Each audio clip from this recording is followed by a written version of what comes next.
کہ مصطفیٰ کریم کو اللہ نے یہ شان عطا فرمائی کہ حضرت موسیٰ علیہ السلام دریائے نیل کے پانی پہ چل کر دوسری طرف گزر گئے. جب حضور علیہ السلام کی باری آئی حضرت اکرمہ حاضر ہوئے اور انہوں نے عرض کی کہ یا رسول اللہ میں ایمان تو لانا چاہتا ہوں, ابو جہل کا بیٹا ہے, میں ایمان لانا چاہتا ہوں, لیکن ندی کے اس پار وہ جو پتھر پڑا ہے اگر وہ آپ کے قدموں میں پانی کے اوپر تیرتا ہوا آ جائے تو میں آپ پر ایمان لاؤں گا. میرے آقا نے فرمایا اکرمہ یہ تو کوئی بات ہی نہیں. پتھر کی جانب اشارہ کیا اور وہ چل کر حضور علیہ السلام کی طرف پانی پہ تیرتا ہوا آ گیا.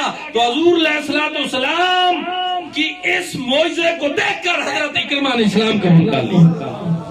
اور ادھر حضرت موسیٰ خود پانی پہ چلے ہیں, ادھر حضور کے اشارے پہ پتھر پانی پہ چلے. اور آخری ایک معجزہ عرض کر کے اپنی بات سمیٹنا چاہتا ہوں.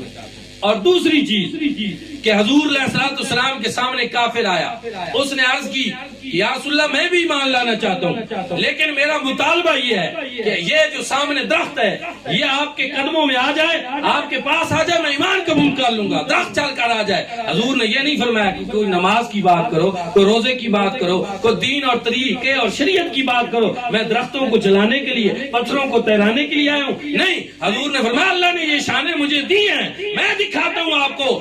آپ نے فرمایا تو جا اور جا اس درخت کو کہہ کہ تجھے اللہ کا سچا رسول بلاتا ہے.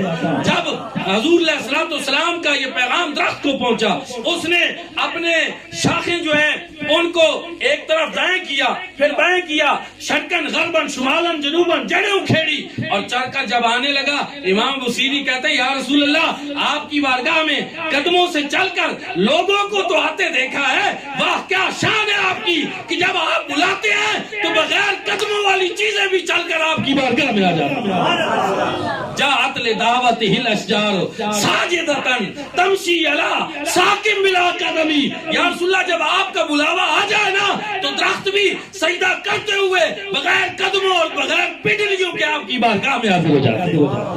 اللہ نے وہ شانیں اپنے محبوب کو عطا فرمائی. ہم اسی لیے حضور علیہ السلام کی عظمت و شان کا اظہار کرتے ہیں, یہ پہلو بتاتے ہیں کہ حضور نہ ہوتے تو کچھ بھی نہ ہوتا. رب نے اعلان فرما رکھا ہے لولا کلمہ اظہرت ربوبیہ, محبوب اگر میں تمہیں پیدا نہ کرتا میں تو اپنا رب ہونا بھی ظاہر نہ کرتا. گر عرض و سما کی محفل میں لولا کلمہ کا شور نہ ہو, یہ رنگ نہ ہو نظاروں میں, یہ نور نہ ہو سیاروں میں.